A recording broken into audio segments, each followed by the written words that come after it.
this is really, really cool. What we're about to do is have a helicopter drop plastic Easter eggs all over a field for kids ages 0 to 10 in groups safely to go out and collect, because it's just a great way to make memories for a family. You know, Easter eggs and kids kind of go together, and on this special day where, while it may be about something bigger than Easter eggs, how much fun can you have watching 10,000 Easter eggs fall out of a helicopter? We're pretty excited about it.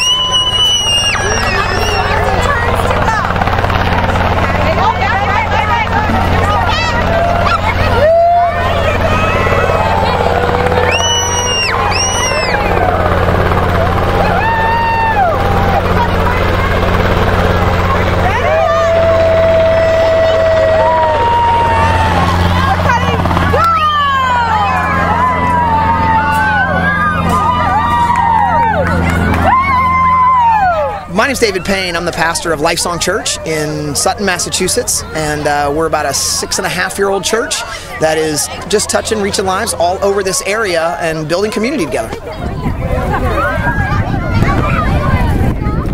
fun to see you, though.